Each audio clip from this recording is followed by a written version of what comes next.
Hello friends. तो आज फिर से हम लोग लेकर आ गए हैं यूपी पुलिस का जो रेडियो ऑपरेटर का एग्ज़ाम हो रहा है उसका एनालिसिस करने।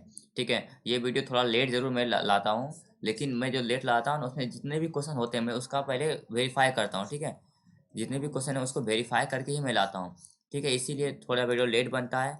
और क्रिएटर से मेरे को जो पता है पहले ये आप वीडियो यूट्यूब में देख चुके हैं, लेकिन एक बार फिर से आपको इसको ज़रूर देखिएगा, इससे आपका कहीं ना कहीं आपको एक आइडिया ज़रूर लगेगा। ठीक है, तो चलिए देखते हैं।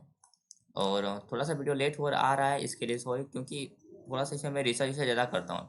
ठीक है, ऐसा नहीं है कि कोई किसी ने कुछ बोला, मान लो अब स्टूडेंट भी क्या होता है ना, स्टूडेंट भी थोड़ा-सा गलत बता देते हैं। ठीक है, तो मैं जब तक 2-3 स्टूडेंट से एक क्वेश्चन वेरीफाई नहीं करता हूँ, तब तक मैं उसे यहाँ पे नहीं लिख के आता हूँ। ठीक है, इसीलिए वीडियो आने में थोड़ा-सा लेट लगता है। और जिस क्वेश्चन पे मैं थोड़ा श्योर नहीं हूँ, उसको तो मैं लाता ही नहीं हूँ। अगर मान लो कोई किसी एक स्टूडेंट ने बोल दिया, तो फिर उसको मैं यहाँ पे लेकर नहीं आता हूँ। जब तक मैं श्योर नहीं हो जाता हूँ उस क्वेश्चन को लेकर, यानी कि 2-3 स्टूडेंट इसका फीडबैक नहीं दे देता है, तब तक मैं उसे यहाँ पे लेके नहीं आता हूँ। ठीक है, तो अगर आपने एग्ज़ाम दिया है, यानी कि कल आपका एग्ज़ाम था, 3 फरवरी को अगर आपका एग्ज़ाम था सेकंड शिफ्ट में, और आपने वो एग्ज़ाम अटेम्प्ट किया है, तो इस क्वेश्चन मतलब इस पूरे एनालिसिस को ज़रूर देखिएगा। ठीक है, इस पूरे एनालिसिस को देखिए और आप बताइएगा कि आपने कितना स्कोर किया। ठीक है, और जिनका एग्ज़ाम नहीं है वो तो वो भी देखें। जिनका एग्ज़ाम नहीं है वो तो मस्ट इसको देखें, क्योंकि इससे आपको पता लगेगा कि भाई क्वेश्चन पूछा कहाँ से जा रहा है। ठीक है, तो उसके लिए ये भी इम्पोर्टेंट है। जिसने एग्ज़ाम दिया उसके लिए भी इम्पोर्टेंट है, जिसका एग्ज़ाम होने वाला है आगे शिफ्ट में उसका भी एग्ज़ाम मतलब उसका भी आपका उसके लिए भी इम्पोर्टेंट हो जाता है। और अगर मान लीजिए कि अभी आज कितना तारीख है, आज 4 तारीख है ना, आज भी बहुत लोगों का एग्ज़ाम है, तो आप सेंटर से भी जाके इसको देख सकते हैं। आधा घंटा पहले टाइम मिलता है तो वहाँ पे रुक के आप इसको भी देख सकते हैं। ये आपके लिए बहुत ही इंपॉर्टेंट होने वाला है। चलिए तो स्टार्ट करते हैं। स्टार्ट करने से पहले आप अगर पहली बार चैनल पे आ रहे हैं तो सब्सक्राइब कर देना, और वीडियो को लाइक करके दोस्तों के साथ शेयर भी कर देना, ताकि उसका भी भला हो। ठीक है, ऐसा नहीं कि बस तुम्ही को नौकरी लेना, सबका नौकरी दो। ठीक है, 2021 का व्यास सम्मान किसे मिला था? तो 2021 का जो व्यास सम्मान मिला है ना, वो असगर वजाहत जी को मिला है। ठीक है, 2021 का व्यास सम्मान किसको मिला है? असगर वजाहत जी को मिला है। अगला, जोग जलप्रपात को और किस नाम से जाना जाता है? तो जोग जलप्रपात को महात्मा गांधी जलप्रपात के नाम से जाना जाता है। अब देखो, जिसने भी जो भी एग्जाम मतलब ये करने गया था, जिसका एग्जाम अभी नहीं हुआ है, ठीक है, तो वो जलप्रपात को और ब्याज सम्मान को जरूर पढ़ेगा। ठीक है, और आपका देखिए जीएसटी का कल भी क्वेश्चन पूछा था। जीएसटी से कल भी क्वेश्चन आया था और आज भी क्वेश्चन आया है। आज पूछा जीएसटी का पूर्ण रूप क्या है, तो गुड्स एंड सर्विस टैक्स होता है। Goods and service tax GST का पूर्ण रूप है। और इसको जो है लाया कब गया था? 86वां संविधान संशोधन, तो कि 2002 में होता हुआ था, उसमें इसको लाया गया था। ठीक है, एक सेकंड, 86वां नहीं, इसमें नहीं हुआ था, ये तुम्हारा 102 में हुआ था। 102वां संविधान संशोधन के द्वारा इसको लाया गया था। ठीक है, 86वां वाले ने गलत बता दिया, क्योंकि 2014 में शायद हुआ था। चलिए अगला देखते हैं। अगला है, रामधारी सिंह दिनकर को ज्ञानपीठ कब मिला? तो रामधारी सिंह दिनकर को ज्ञानपीठ कब मिला? 1972 में। तो आप देख सकते हैं अब अगेन एंड अगेन, एक तो यहाँ पे इससे मतलब प्राइज से यानी पुरस्कार से सब क्वेश्चन बन रहा है। इधर भी एक पुरस्कार है से क्वेश्चन बना, यहाँ भी एक पुरस्कार से क्वेश्चन बना, तो पुरस्कार से क्वेश्चन बन रहा है। तो अगर आपका आगे आगे से किसी शिफ्ट में एग्जाम है, तो आप पुरस्कार को एक बार जरूर रिवाइज कर लीजिएगा। ठीक है, दूसरा, अल्काइल हैलाइड का सामान्य सूत्र क्या होता है? ये होता है तुम्हारा CnH2n+1।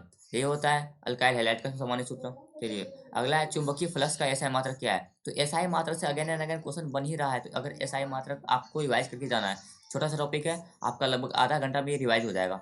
30 मिनट लगेगा और आप इसको रिवाइज कर लीजिएगा। और रिवाइज करने से आपका कहीं ना कहीं एक क्वेश्चन अटेम्प्ट करने का तो आपका बन ही जाएगा, क्योंकि आपका आप देख सकते हैं बार बार एसआई मात्रक से क्वेश्चन पूछ ही रहा है। तो चुंबकीय फ्लक्स का एसआई मात्रक क्या है? वेबर है।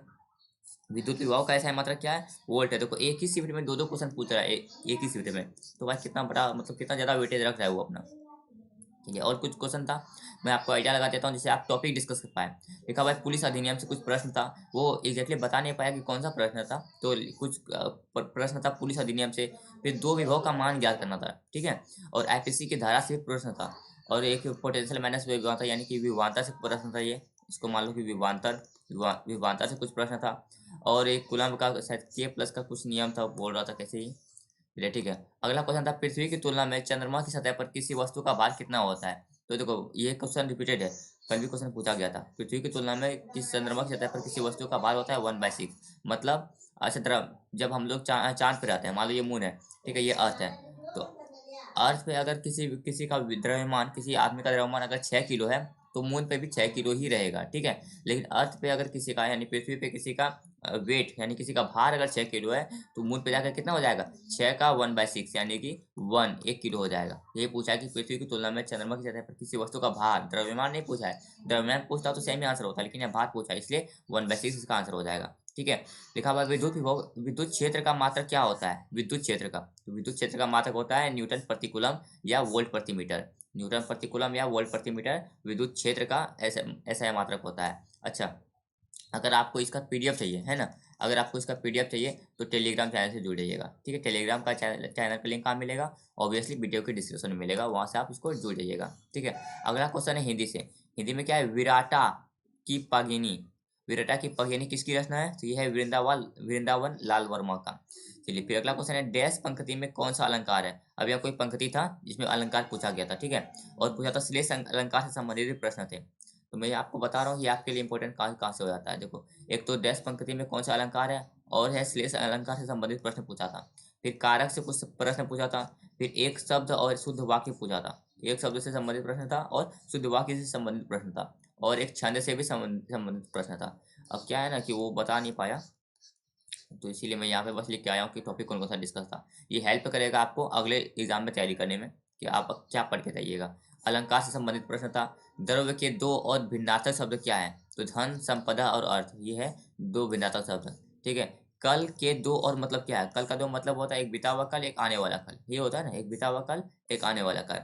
रामधारी सिंह दिनकर को कौन सी रचना पर ज्ञानपीठ पुरस्कार मिला, तो ये था आपका उर्वशी।